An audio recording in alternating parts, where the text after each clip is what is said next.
నేతలకి కుటుంబాలకు సంబంధించినటువంటి డిస్టిలరీలు, TDP syndicate నిర్వహిస్తున్నటువంటి దుకాణాలు, బార్లు, అదేవిధంగా ఈరోజు బెల్ట్ షాపులు, వీటన్నిటిలో ఈ నకిలీ మద్యానికి సంబంధించినటువంటి దర్యాప్తు ఏదైతే ఉందో అది పారదర్శకంగా జరగకుండా దాన్ని పక్కదారి పట్టించేటువంటి విధంగా మీరు ప్రయత్నం చేస్తున్నారు.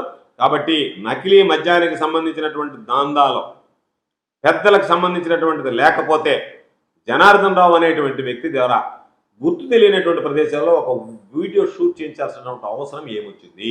రిమాండ్ రిపోర్ట్లో మీరు పొందుపరచకుండా ఆ తర్వాత దాన్ని విడుదల చేయాల్సినటువంటి అవసరం ఏమొచ్చింది? దాంతోపాటు వైఎస్ఆర్ కాంగ్రెస్ పార్టీ ఎంపీ మిథున్ రెడ్డి నివాసంలో హడావిడిగా సిట్ ద్వారా సోదాలు చేయించి ఇవన్నీ కూడా దేనికి చేస్తున్నారు మీరు? ప్రజల దృష్టి మరల్చాలా?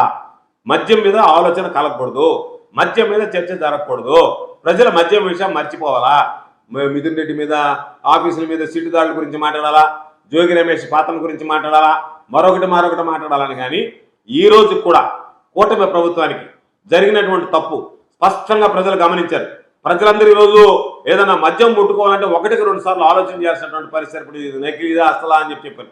కాబట్టి ప్రజల్లో ఆ చర్చ ప్రారంభమైంది. ఈ పాపమంతా కూటమి ప్రభుత్వ పాలకులదేనని చెప్పి ప్రజల్లో అర్థమైంది. అటువంటి పరిస్థితుల్లో మీరు ఎప్పటికైనా ప్రజల ప్రాణాల పట్ల మీకు బాధ్యత ఉంటే, మీరు రాష్ట్ర ప్రభుత్వాన్ని పాలించే అర్హత మీకుంటే, మీరు స్పష్టంగా ఎప్పటికైనా సరే ఎక్కడ నకిలీ మద్యం ఉంది, ఈ నకిలీ మద్యం మూలాలు ఏమిటి, ఎప్పటి నుంచి తయారైంది, ఇంకెక్కడెక్కడ తయారవుతున్నాయి అనేటువంటి దాని మీద దృష్టి పెట్టండి. ఇప్పటికీ నకిలీ మద్యం కుటీర పరిశ్రమలా ఎక్కడికక్కడ తయారై వస్తూనే ఉంది. వాటికి సంబంధించినటువంటి దాంట్లో ఎక్సైజ్ అధికారులు మీరు కట్టడి చేశారు, వాళ్ళు పట్టించుకోవడం లేదు. ఆ పట్టించుకోని పరిస్థితుల్లో ఆ నకిలీ మద్యం ఏదైతే ఉందో బెల్ట్ షాపుల దగ్గర నుంచి అన్ని దగ్గరకి అది రొటేట్ అవుతుంది.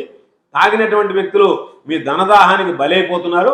కాబట్టి నిష్పక్షపాతంగా నిష్పాక్షికంగా దీని మీద దర్యాప్తు జరపాలని దయచేసి కూటమి పెద్దలు మీకు అనేక సందర్భాలు చెప్పాం. ఆకాశం మీద ఉమ్మేస్తే మీ ముఖాన పడుతుంది అనేటువంటి విషయాన్ని గుర్తుంచుకోండి. జగన్మోహన్ రెడ్డి గారి మీద, వైఎస్ఆర్ కాంగ్రెస్ పార్టీ మీద లేనిపోయినటువంటి అబండాలు వేస్తే మీరు మరింత ప్రజల్లో పలచన అవుతారనేటువంటి విషయాన్ని దృష్టిలో పెట్టుకోండి.